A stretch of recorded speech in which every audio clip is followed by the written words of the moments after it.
I'm Justin Otis. I'm with Full Spectrum Environmental. I'm a licensed mold assessor, and today we're giving free advice to people on the internet.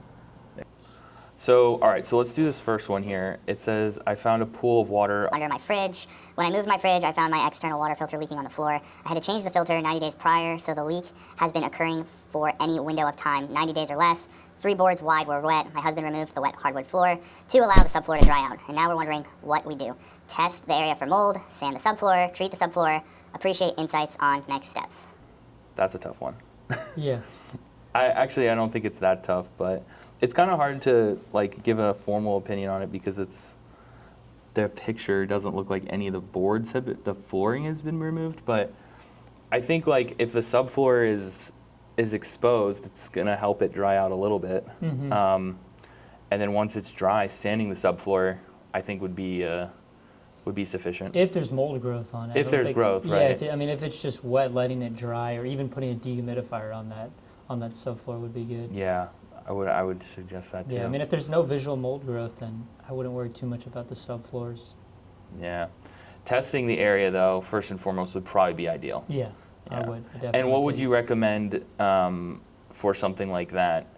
Would you recommend an air sample, or because this is so in a small proximity, would you do a surface swab? I would do a surface swab just because if you have anything else in the home, there could be mold in the duct system. If you take an air sample in that general area, you could be getting spores from something else than just that specific area. Makes sense. So limit it just to swab. Swab it, yeah. Cool. Be able to see. Yeah, because especially if it's only 3 boards wide and whatnot, I totally agree with that for sure. Mm-hmm. Dude, external water filters leaking, no bueno.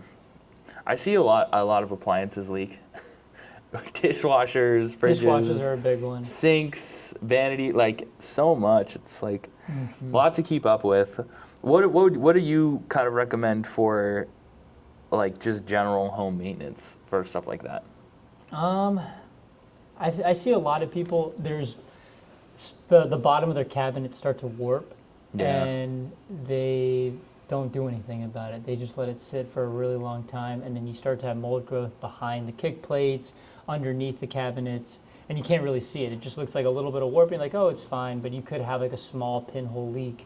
Yeah. And just leaving it untouched for a long time could turn into a really big issue. Makes sense. So just having an eye for that, I think, is a good recommendation. Totally agree. Well, what is it? Sally Guy Salve. How would you say that last name? Savinon? Savinon. Is it I think the comment though is on the right. Her thing is on the right track though. Get it tested and then know whether or not there's something there, and if there is, sand it, dry it out, sand it. I would disinfect it. So some people suggest that you don't use disinfectant on wood. Why is that? I've seen some comments in this group where people suggest that. A lot of people say don't use bleach. I think it all depends on the type of material and how much mold growth it is. Because if it's, with the ISCRC, if it's saturated in the material, if the drywall is soaked with water, you can't just spray it with disinfectant. Right, because it would be diluted. Yeah, so I think there's a big miscommunication. There's if the material's saturated in mold and the mold's going into the material, you can't spray it. You got to throw it out. But if it's surface growth, I think you can definitely use disinfectant. That works great. Yeah, that's what I would recommend once it's dry, disinfecting it, sanding it. Mm-hmm. If you have access to a HEPA vacuum it. That's a big thing, because if you don't have the HEPA filter, you're just you're sucking blowing in spores particulates and then blowing it to in the rest one of the house. hole out the other. Yeah. So I would dry it out, disinfect it, HEPA vacuum it, sand it, disinfect it again, and then if it's stained, I would throw a mold stain remover on it. Yeah. And that's pretty much how I would solve something like that.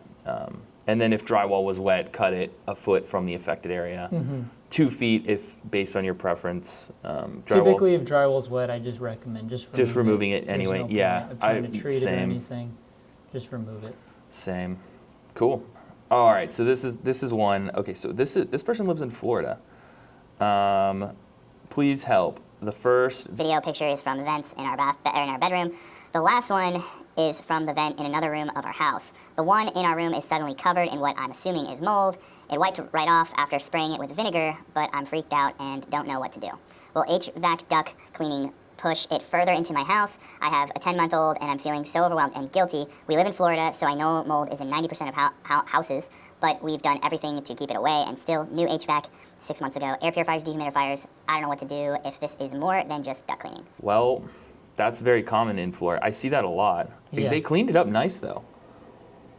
Yeah, they cleaned down the vents. The thing is if you have mold around vents, it's definitely good to look into the duct system as well, because it's probably going to be coming from, I mean, it says here that it's a new HVAC system, so I'm assuming the air handling unit was replaced. They put air purifiers, dehumidifiers, but if you have like original duct work, especially on that supply plenum coming right off the ACs. I see a lot of AC companies. I mean, it's not their specialty. You know, Yeah. They do the units, they do the maintenance on the units, but they just, you know, look at the supply plenum, don't even realize there's mold growth right on there. So you put a new unit, and then it's still going to be pushing the mold from the supply plenum in through the duct system, in the vents. Well, it's funny that you said that it's not their specialty, which I love how I know it's not their specialty, but they are so close to the problem so often that I feel like a lot of HVAC companies, especially AC specific, they really need to pay more attention to that stuff, because they're creating the cool air in the hot home typically. Yeah. And when cool and hot air mix, you start getting condensation. So do you think that that's, I would say on my initial assumption, and I'm not like a formal assessor like you, but I would say that that's caused by condensation. Yes. So on the vents, like The vents itself, yeah, on the vents itself, it's definitely by condensation, because you have straight cold air coming out of that supply vent, and it's mixing around with the air around it. And sometimes if it's just too cold, too warm, just the right environment, it hits dew point, and you have moisture forming around the vents, and then mold starts to grow. A big thing is, so on the fins, you can see that mold was growing on the inside of the fins, but also on around the exterior of the vent. Yeah. A big thing with that is caulking that. If the vent's not fully put up to the ceiling, the cold air is not just going to go through the vents, but it's going to go and push through those little crevices, cavity, through the vent, and sometimes that mix with hot attic airspace. So right there it'll hit dew point. You'll have mold growth. So if the vents are loose and there's a little bit of gap, I would definitely caulk that up, just so that there's no more cold air pushing through that little area. Yeah. A big thing too that people don't realize, I think, is if you have windows open in Florida, especially in Florida, or you have a sliding door open, even if it's for a few hours, the air register, or is that that's an air register, right? Yeah, air register. Air register. So many terms. Register, supplied, can. Yeah, everything. that can reach dew point as well and start dripping and condensate. You know what I mean? And then you're having that issue. I'm trying to think. Have I ever like personally ran? I feel like one time I personally ran into this, and I'm pretty sure I realized I didn't close my sliding door all the way. So I thought I had closed it, and like at initial glance, it looked like it had been closed, but it wasn't entirely closed. Yeah, and Florida's humidity. Yeah, exactly. There was a lot of warm air in there. The AC was still running, but it was just enough to reach dew point and cause that. I see here down on the comment, someone asked if their fan is on auto setting, because a lot of times in homes, it has a switch. You can either set it to auto, set it to on. I don't know why the on setting exists. It shouldn't be there for the typical homeowner to have, but if you set it to on, so, long story short, it causes mold. It's going to cause humidity to rise in the home. So always keep the fan on auto setting. Interesting. Yeah, because if it's on auto setting, it's going to run when the AC kicks on, when it reaches a certain temperature in the home. But if it's on, it's just going to run all the time, regardless of the temperature of the home. Exactly. Yeah. Makes sense. What do you think about a duct cleaning? I would say I've done duct cleanings in the past, and if you're doing it properly, this would definitely help. But I think the duct cleaning might be maybe a Band-Aid solution. It's possible. It depends on the age of the duct system, and it also depends on how degraded the duct system is. Because sometimes I've seen like really old duct systems Yeah. that are in pretty good condition, but just has a bit of dirt and mold in there, and it could be clean. That's why it's important to have like an indoor air quality assessment. Is because like what we do is we go up in the attics and we'll check the quality of the ducts. If it's clean enough, if it's still sturdy and intact, it could definitely use a duct cleaning. But if it's beyond salvageable, it may be better to just replace it. Yeah, agreed, 100%. And I love too when people post anonymous. Like there's nobody to like comment it to. But I wish I could help you. Right, I wish I could help you so and so. What do you think about, if you want to read that one? This one's a pretty long thing, but where we Okay. can just, if you just want to like look at the results, because it looks like this was formally tested. Let's see what they said. Let's read the background. Just move back to the USA. On West because I was suddenly diagnosed with stage 4 metastatic colon cancer about a year. One of my children was starting to suffer some autoimmune stuff, bought a house for my kids, and I had to land in while we navigated. In March, spent pretty much all my money on it, minus some I had set aside to stay in savings, more renovation stuff. Okay, thank you very much. The day I found the mold, I immediately started trying to find us another temporary housing option because my kids were coming home in 2 days. Okay, so it sounds like they have cancer, autoimmune stuff, and they're worried about mold in their home. House is 100+ years old. Wow. Okay. Moving Yikes. isn't an option. See, I did mold test immediately, just got results today. All of this is new to me. Okay, questions that they have at the moment. All right, we can answer through, what, 5 questions? Yeah. Let me look at the results first. So, perform visual inspection, initial air sampling. There had been water mold damage in the kitchen. Air samples were taken. Okay.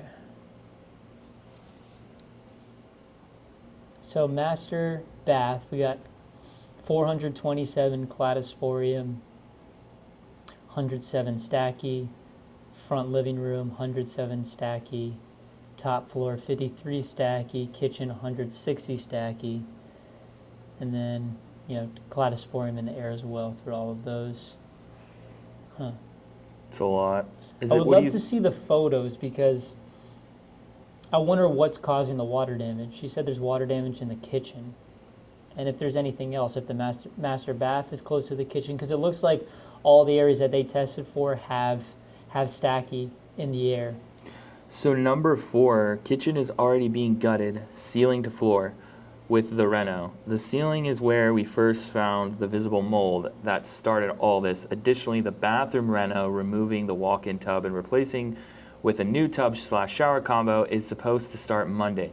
Both those were planned, saved, and paid for from the beginning.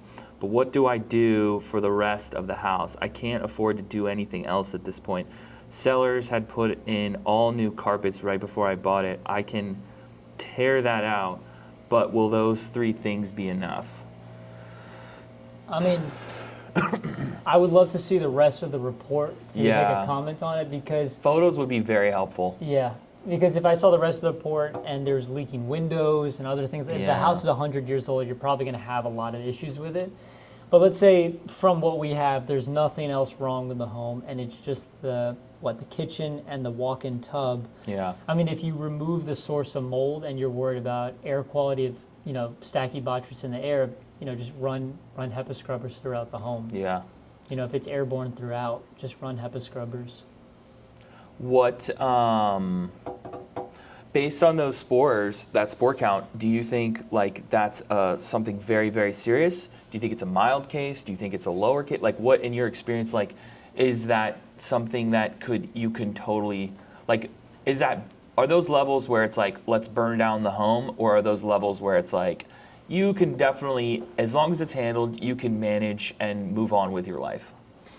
I would say it would come down to a couple things, like, is the home concrete or is it wood, right? Like Yeah. if there's a lot of leaks and you have structural mold damage, like everything's water damage, then it could potentially become like a burn the house down situation. Right. If it's concrete, the mold doesn't grow on concrete. It could be superficial, but it's not going to like penetrate through the concrete. So if it's just drywall, it would be a matter of where's the water damage, where's the mold, and remove the drywall Right. and materials.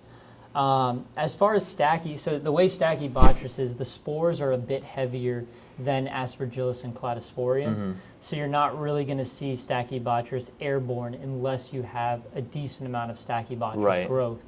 And the fact that there's 107 count, in the air, indicating there is some decent amount of black mold growth in the home. Hopefully it just sticks to the kitchen and the tub. If that's the case, then I wouldn't say burn the house down. Like that's the point source, just remove what needs to be removed.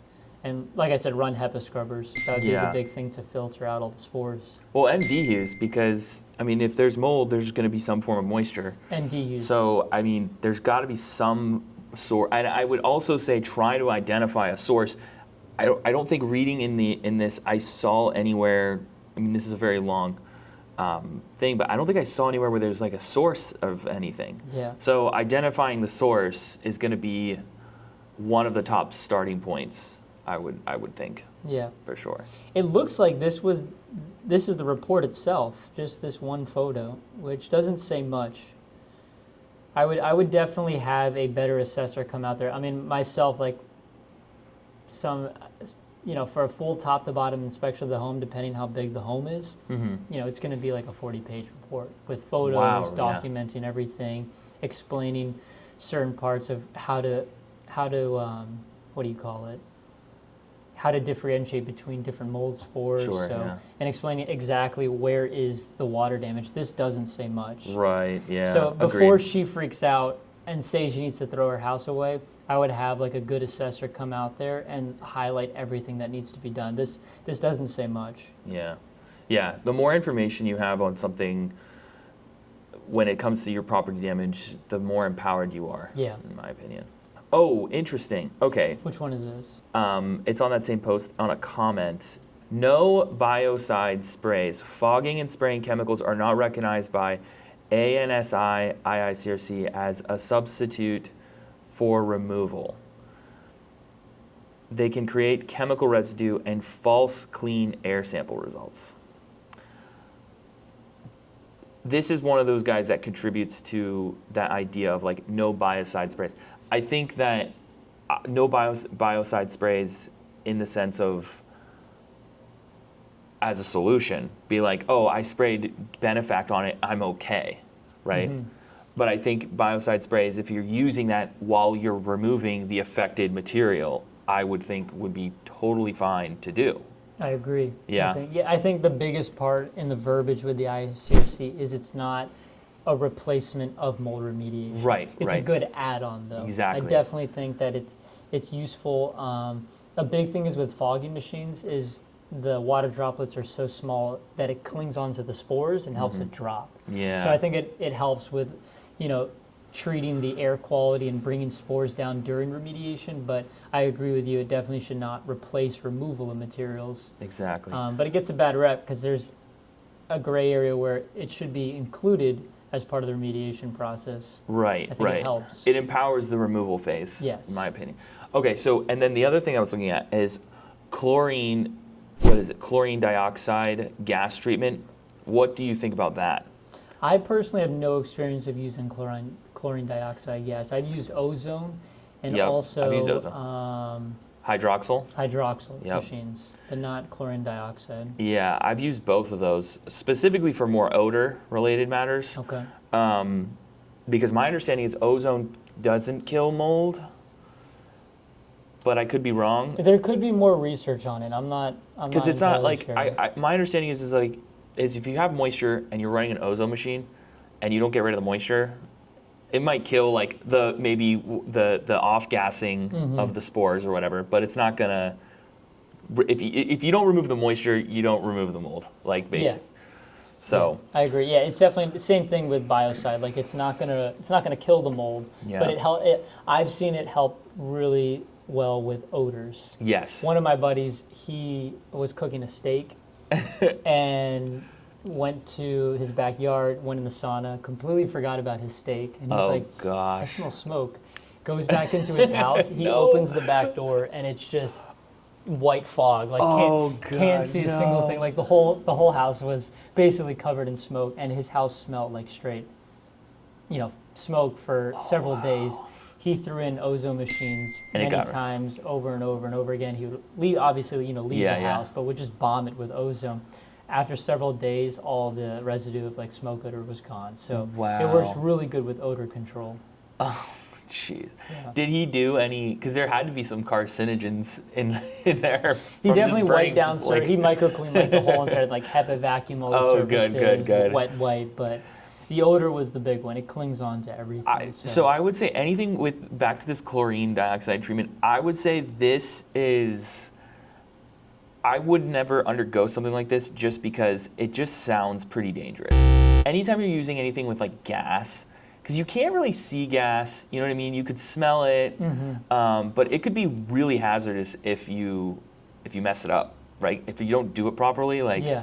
I mean, he's talking about putting this through like the ductwork and stuff. Like, I would not suggest doing that. Like, how do you ensure that that gas gets away? It's like, Yeah. let's use something more toxic to get rid of something that's already toxic. And so that's a weird like fine line in this industry, is because if it's not going to be harming you as like a biological human being, what do you think it's going to do to the mold, right? If it's not as effective, if it doesn't harm you, it may not harm the mold. Maybe that's a bad comment, but I feel like that says something that if you want something that's really going to destroy the mold without removing the building material, it's probably going to be not the best to put in your home. Right, it's going to be harsh, Yeah, very harsh. very harsh. Yeah. A big thing with ozone is it gets a bad rep because it's, you shouldn't be breathing ozone in. No. I found it so funny that Amazon just like you could buy an ozone machine. And yeah, I go to clients' house like, yeah, Could be a I'm murder running weapon. Ozone like every day. Like, you could kill yourself. I actually running bought that in your one. house. Funny story. I bought an ozone machine off Amazon for, I think it was like $30, and I ran it. And I'm not gonna say where because I don't want to indict myself, but I ran it, and when I went to check on it about 24 hours later, and that's a long time to run an ozone. Did you have it on like a constant? Oh, I had it on run like for constant, 24 yeah. hours? It was smoking. Yeah. So, I looked it up, and apparently sometimes dust can just get in there, and it makes a little bit of like a smoke. Okay. It wasn't like thick black smoke or anything. It was more like a mist kind of foggy kind of smoke, but it was enough to make me go, probably not going to buy Amazon ozone machines off Amazon. Yeah. It definitely had me shaking in my boots there a bit.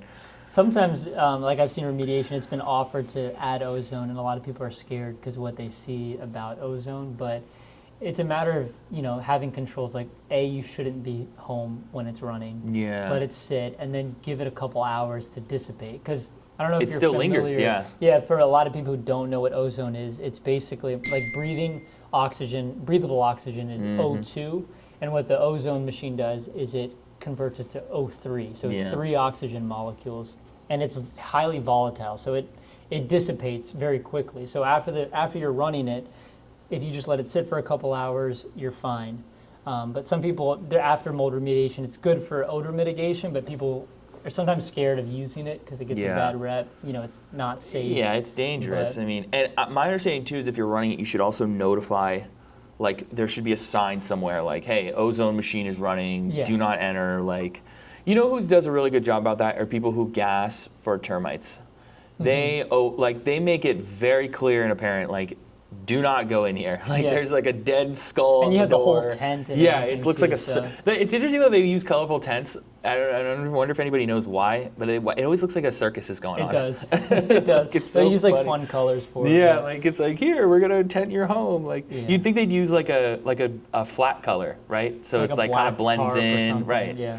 This photo, if you go down a little bit more, it's by Jama Schmilek. I'm not. Yeah. Skimlex. Wow, in Something like- Australia. Okay. I'm not really good at pronouncing people's names, and Okay. that sounds like an Australian name. But this says, oh, I love to in Europe. You always know it when it's in Europe because they spell mold MOULD. Yes. So I always know it's somebody in another country. But freshly painted 2 weeks ago by the landlord as we had a mold issue. We fixed the leak and waterproofed the floors, new carpet, everything. Why is this happening? Is the room too humid? Should I keep the window cracked when the heater is on? It's a small bedroom and it's my daughter's and she sleeps with the door shut. Help. Well, it does wipe off. I mean, From what it looks like, it's superficial. yeah. So in your experience, superficial mold or mold that's on surfaces and it's just surface level, what do you think that's? I would say that's probably more due to humidity. Yeah, I would say so. Especially, it looks like, I don't know if that's a door or a window, but the fact that it's like right up against the window there, or door, I would say it's some sort of temperature difference between outside and inside. I'm not sure if it's cold there at the moment when this is happening or warm. Yeah. You know, because we live in Florida, so a lot of time if it's just warm, you're going to have cold air from inside. Exactly. But if they have a heater and then there's cold air coming in from that window, or there's some sort of air leakage, which is normal to have some sort of air leakage, you know, you could have some humidity growth there. They're in the outback, so I would assume Yeah. it's pretty hot. Okay. But I don't know. I don't live in Melbourne, Australia. It would all be dependent on the conditions, but I would Yeah. say it's definitely a humidity issue. This doesn't look like water damage. Yeah, I would. That's kind of would be my initial assumption too. Especially if it's near a window, the window could just have like a ceiling issue or something like that. Yeah. Or we might need a new window in addition to everything else.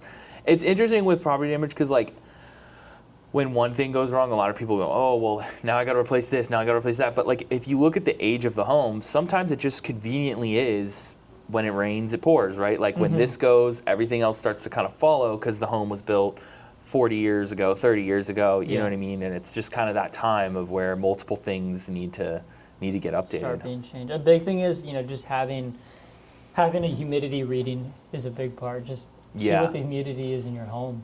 Yeah, And having something independent, because sometimes like the Honeywell or whatever, sometimes it won't be as accurate. So just having it separate and then comparing it with the Honeywell in your home or whatever's reading the humidity. Because some thermostats will actually tell you the humidity. Yeah. Yeah, some will, but not all of them. But it'd be good to have a machine. As part of our assessments, that's what we do. Because ASHRAE, wow, I can't think of what it stands for. American Society of Heating, Refrigeration, Air Conditioning Engineers. They claim that a home should be between 30 and 60%. So anything. Our humidity? Yeah. Really? So 30% is pretty low, 60% is on the high end. High, right. Because You know, anything exceeding 60 is favorable for mold growth. Exactly. Yeah. So that's what they say. So I would definitely, put a humidity meter, and you can map it out. See if like the center of the room is high, if it's by your window, it's high. Yeah. You could have some pockets of humidity. That's possible. Like a lot of times in closets, if the closet doesn't have a supply vent or a return vent, humidity can just like sit right. Can in build that up in closet. there, and I've definitely seen a little bit of like microbial growth happening in closets. Yeah. Once in a while. And a lot of times it's just superficial, but it gets on your clothes if it's too humid, and then you get it. I would just recommend getting it dry cleaned.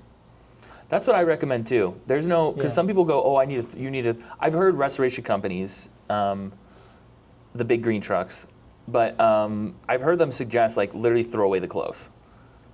It depends on I guess how much growth. I personally would, and it's also a comfort of the client. I wouldn't just scare the client into saying, hey, like throw everything away. But if you're really worried or if your body's super sensitive, why not throw it away and just, if you have it in the budget, to buy new clothes. But personally, that's true, fair. Yeah. If I had some mold on my clothes, just throw it in the washer and I would be fine. Yeah. All right, so if we scroll down right below that one, this is an interesting report. I've never seen a report look like this. It's from an anonymous participant. We did the dust test due to our daughter's symptoms. What would you take from these results? What would you do next? I'm thinking mold dog. I would say, it needs further assessment. The one thing that I say about the dust tests, like the ERMI tests, they're accurate, they work good, but it's just another data point. Like, you can't get the whole picture of what it is. Like, I have no idea what this woman swabbed, where the dust. So for people that don't know, what is the dust test? So the dust test is pretty much you take like a swab or a wet napkin or a dry napkin, and you can run it along any surface. Like it could be your table, it could be a baseboard, and you basically send it out to a lab. They analyze it and they tell you the type of mold spores that's found in that dust. A big thing is why I say it's reliable. but it's just it doesn't give you the full picture because like, this mold grows outside everywhere. Like it's on the bottom of your shoes, it's on your clothes when you step outside. So you walk inside your home, you're bringing mold spores in. Right. The question is it growing inside your house, and is your house the source? Because you could take like a dust wipe on the baseboards right by your front door, and you're 100% going to have mold there. Right. There's mold everywhere. So like just having a single dust wipe isn't going to tell you much. Now, if you had a whole inspection done, did a dust wipe, and have a reason why you're testing that area, then it's going to give you some information. Now, I'm looking at the mold results. I mean, it's classifying the different types of aspergillus, the different types of cladosporium, penicillium. I would say those are pretty low levels. But I see 525 count of cotomium. So, that could be indicating something that's decently high for an indoor space. And cotomium is commonly found when there's lots of water involved. And kind of to your point, getting the full inspection helps too, because they don't just test the air, they put meters to your walls, they open up toe kicks, you know what I mean? They look, they use flashlights, they go into attics, they go in crawl spaces, wherever, to kind of try to identify what the heck is going on and what's present in there. Yeah, this is a good first step, but it's just, you might as well just do the inspection rather than pay for the testing. Yeah. She was asking about, I'm thinking mold dog. What's your thoughts on a mold dog? That was going to be my next question for you. What are my thoughts on it or yours? Yeah, what's your thoughts first? I haven't worked a job yet where like somebody was like, hey, I have mold, I need this remediated. A dog found it. So I don't know my thoughts yet. I am a little skeptical, but at the same time, they use dogs to find other narcotics. They use dogs to find bombs. So I don't know why. I mean, in logically thinking, I don't see why you couldn't train a dog to find mold. Yeah. But my worry, I guess, with it, and where I'm a little concerned is there's so many different types of fungi, right? Because mold is really in the family of fungus. How do you know that dog knows what to look for? Like, is there a specific one that it looks for? Or, right, like, because how many do you know? I mean, even just on this report, there's multiple types of spores that you would encounter in a home. How do you know how does the dog know which one to look for, or does it look for just one? Yeah. I agree. Like, I definitely can't answer for the dog. I know that. So I've worked with Paws on Mold. Zuko, the mold dog, he's great, and I've seen him from his beginning steps where, he would just kind of look up at a vent and point, and it's like, okay, maybe there's a little bit of mold coming from the vent, but who knows what type of mold it is, or. I know that with training with Zuko, I know that they've tried culturing mold spores or hyphal growth so that the dog can get accustomed to all the different types of mold that's common in a home. But I agree, like, you don't know, is it Stachy, is it Cotomium, is it Aspergillus? But Zuko, I've seen him get better and better, and I think a big part of what makes a mold dog really effective is they're really fast, because like to moisture map like this whole entire room would take a few, like if you want to go from floor to ceiling, the dog would just make one round and then immediately point, which they're pretty good at, finding, like, you would never know that there's mold behind this drywall but until you take a pin meter and see that it's wet, but the dog can point it out pretty quickly. So do you think it's getting, I'm kind of noticing a little bit of a trend, because I monitor this group pretty heavily. Okay. But I noticed a little bit of a trend in certain people. They almost think the dog is better than humans at identifying mold. What do you think? Like, a lot of people are going, oh, well, we've tried everything. Nobody's been able to figure out the issue. Let's bring in the dog. What do you think? Like, do you think it's like, and it's almost, and I saw one post in this group where a guy basically said, like, we tried everything. Nobody could figure out this issue. The dog went right up to a wall, sniffed it, and basically, pointed at it with his face or whatever, and they opened the wall up and it was jet black mold. I find it hard to believe that nobody found that wall and the dog did, even because, I mean, it was like an extensive. He went through like a bunch of people, remediators, assessors, multiple assessors. I find it hard to believe personally, based on like some of the guys I know, that they would have had a hard time finding something like that. as bad as he described it. You know? Yeah, I would say a big one why a dog would probably be a bit better is sometimes something can be water damage. You know, you have some mold growth behind drywall, but then it dries up. And it's like months later when everything's bone dry. And as an assessor, like if you don't see anything visually, you kind of have to rely on your moisture meter to check a wall. Right. Unless like the client knows that there's been a leak, then they can figure it out. But if there's no indication of anything wet, if there's no indication of visual mold growth, like you would never suspect to look behind the drywall. Exactly. Yeah. So that I would say the dogs are a little bit more effective on that. But a big thing is the protocol, right? I've seen a lot of dogs and mold dogs, they can sniff and figure out where the mold is, but the dog can't write a protocol. Right. You know, or there's no credible evidence of like taking air samples, like taking a cavity sample. So I think same thing with kind of using biocide with remediation removal materials, like we said. Like you can't take biocide and replace removal materials. Right. The same thing is with a dog. Like a dog is highly effective and can sometimes be a better assessor than a mold assessor, but having both combined, I think, is really good. Perfect. Awesome. Yeah, I definitely agree with that. It's a tool in our tool belt to use. So if you scroll down from that, there's another post of, we bought our first home 3.5 years ago. It sat vacant for several years, tied up with the bank. It was bought, flipped, and then we bought it. I had a fear of mold, so my realtor hired a mold inspector, all clear. I followed our home inspector around, asked him if he smelled, earthy smell. He says it's from being closed up. So, fully trusting the professionals, we bought it. Fast forward, we have been dealing with smells, mold growing more and more every year. Every hot summer, we find more, we smell more, all our health has taken a hit. We had it tested, inspected, and it is bad. Black mold and another type, I don't remember the name, it's in every wall. Our home basically needs to be gutted, so we aren't sure what to do. We were told we need to get out, but we have nowhere to go. We cannot afford a mortgage and rent if we remediate and we put it all back together. Would we ever be able to sell it? Okay, so they're saying if they remediate or whatever, would they be able to sell it? If we don't fix it and sell it, would we be able to sell it? So if they don't fix it, would they be able to sell it? If we walk away, what does it do to them? We are truly at a loss. Yes, flippers knew it had mold because all the neighbors saw it was moldy. There's no way they didn't. The lawyers I've contacted don't seem confident in the case, especially because it's been 3.5 years. Any advice? Any way forward? Any way out? I will say that in Florida, especially in a hustling and bustling city like Tampa, there are a ton of home flippers. And I know a few of these home flippers personally.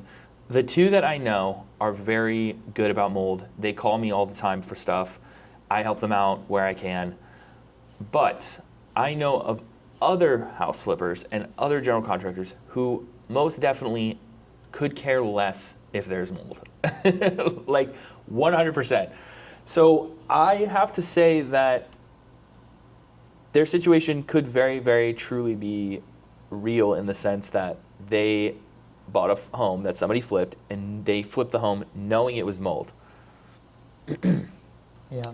So what are your thoughts on when inspectors, because I actually have personal friends of mine who got kind of screwed over on a home inspection. Like they went undergo and it was a basic inspection, but a basic inspection still should flag something. You know what I mean? Like it still should be, you should still have a general idea, right? Turns out they had major issues. So how, in your opinion, what are some things a homeowner or somebody who's buying a house could do to further vet their inspector or push their inspector to find more? Because this is a common pattern that I've noticed and know people who've experienced. I would say, first for starters, having a good home inspector, knowing a lot about what it takes to inspect a home. Because the thing is, there's so many different moving parts to a home, and to inspect everything is impossible, right? Having someone that's specified specifically for certain things is a lot safer. Like a home inspector, sometimes they have some sort of mold certification, but they don't have years of experience with mold. Right. So they can probably just take an air sample and say, hey, looks good. Right. Having someone that specifies in mold when doing, especially for a home flip, if you know it's been flipped, having someone specifically that deals with assessing mold is very important because, a home inspector can only look at so much. There could be a lot better at looking at electrical, plumbing, and other things, but like I said, when it comes to mold, having someone specialized in that. Yeah, a home inspector that understands that, like, if there's water there or if there's water stains, there could be mold. You know what I mean? Not something to just be like, oh, just kills it and call it a day and it'll be fine. You know what I mean? I would also suggest too, like, and somebody commented on here, like, never hire the inspector that's recommended by a realtor or the insurance company. 100%. 100%. I mean, it goes back to the same thing with you can't test a job. The same person can't test a job and remediate the job because there's a conflict of interest, right? And I don't think that that's regulated enough in I don't know where they're at because they're anonymous, but in Florida, I've seen this a lot. I don't think it's regulated enough here. Like, home inspectors, I think, need to be held a little bit more accountable, especially if mold is involved, because it ends up costing the homeowner lots of money, and the problem is too, if you don't find it right away, it just builds, right? And it gets worse, and the problem gets worse, right? It could be a basic roof leak or something, or a sink leak, right? It could be small, even at the time of the inspection, right? And maybe somebody missed it, but you know, it just grows into something really big, and then they have to undergo a full remediation. They got to replace walls, floors, vanities, you name it. You know what I mean? So having an inspector that really kind of understands the remediation side and even just like building science in general, right? Like, if I'm getting a high humidity reading in the house and the AC's on, what's going on, right? I think would really help people in this situation. Yeah, I feel like, you know, even just checking what's the temperature difference between the supply and the return, you know, okay, the AC's not working properly. Right. Could be low and freon. That's why your humidity's high. It's like a simple look, but you know, or even like I'm dealing with a situation right now where the HVAC's in the attic. The whole AC handler and everything is in the attic. Attics get very, very hot. I mean, a note to the homeowner of saying like, hey, just to let you know, that AC unit is in your attic. It's going to get hot. It's going to cause condensation. Something to be aware of. You know, little things like that really can help people prevent issues in the future, or just be aware of them. Because once you're aware of them, then you can kind of anticipate, hey, I probably need to set some funds aside because, you know, I want to move my AC handler from the attic into the garage, right? Stuff like that, in my opinion, would solve a lot of these problems and whatnot. Yeah. As the first time, you know, buying a home too, you're just not aware of all these different things. Like, yeah, it's always the first time home buyers, I feel like, get caught. The second time around, they're like, all right, I learned my lesson the first time. I'm hiring a different inspector. You know what I mean? People like don't understand. There's lead risk assessments. There's asbestos testing. Yeah. There's so many different things. Radon, is that right? Radon, so, yeah. and have you ever dealt with that? So I haven't dealt directly doing radon inspections. I've, you know, worked with a radon specialist before. Something we do is for soil testing. We test for radium and radioactives in soil. And for people who don't know, like, what radon is, because I actually didn't really know what it was until like a couple of years back, where somebody was like, "Oh, you should get into this," and I was like, "What the heck is that?" I don't deal with too much. And radon. I started like you could probably explain it better than I me. started kind of diving in, and my understanding is it's just like radiation from like chemical runoff and stuff like that builds up under homes, especially homes with crawl spaces, and it has the potential to rise up into the home. Yes. So it can off gas and go, like, let's say it's off gassing, yeah. Yeah, it's off gassing. Let's say it's like a home with a crawl space underneath. It could build up right there and just come right up through the slab. But it's not you have to test for it, obviously. If somebody's watching this and is a radon expert, reach out. Yeah. I'd love to talk to you. There's not a lot of radon specialists out there. In Florida, there's only a handful. I know one guy who removes it, but he's in Georgia, I think. He was the guy that originally talked to me about it. But I never like really dove too far into it because I feel like it's almost maybe, I don't know, I just don't know enough about it, and I don't want to like sell something that I don't know a lot about. Oh, this is a good one. Any help here would be greatly appreciated. So I came across this mold last week, talked to my wife, she has noticed a bad smell for about 6 months, had a few companies out. The price is too high for repairs, 5 to 7K, as long as it didn't climb up to the backsplash tile. How doable is this cleanup? Can I remove the cabinet stand, support the countertop? No problem. I can do the drywall placement as well. When it comes to treatment of the wood, frame, and PPE, and close it off and build a containment center, I'm lost. Would love some help, please and thank you. Gotta fix your spacing, bro. I'm horrible at reading. I saw the TO, and it wasn't TOO, but Yeah. Okay. Wow. So this is 5 to 7K. I mean, as a remediator, that's probably about right because you I have would to agree. match the cabinets and whatnot. I wonder if so. Did she say this is with build back? Um, Because if it's with build back, I would say that's a great price. But I think it's just the removal. 5 to 7K for the removal. I don't know about. That's a little high for me. You think? Yeah, we would be able, something like that. We could do for about 3,500. I mean, if it goes up to the stove, if it exceeds the stove and it's like the whole thing, you know what I mean? So go ahead. But this, because I mean, typically your tile will stop at the cabinets, right? It stops at the toe kick, so it's not like you're pulling up a bunch of tile. This looks like it's really being absorbed, probably in the back of the cabinet and the drywall. And I don't know if I don't know. So I recently dealt with an issue like this, where the AC handler was leaking, and the AC handler was in a closet that was right behind the kitchen. And this had been happening for a couple of years. And similar situation, pop the toe kicks, there's growth all over the drywall under there, because you could see the drywall under the cabinetry. But it really only went about a foot up, and that was it. So we just did 2-foot cuts, and the problem, we detached the cabinets. The cabinetry had to be tossed, but it was like luxury cabinets, so they actually had a cabinet guy come to basically do surgery on the cabinet to remove any of the moldy part and keep, because the front of the cabinet, the drawers and stuff, were all fine. Okay. So, and I mean, that's another thing why it could have costed a lot, is some people suggest throwing it all out regardless. But I'm kind of like, look, if your front cabinet doors don't have any visual swelling, they don't have any visual growth on them, disinfect them and set them aside. And then the backs of them, the boxes could be rebuilt, right?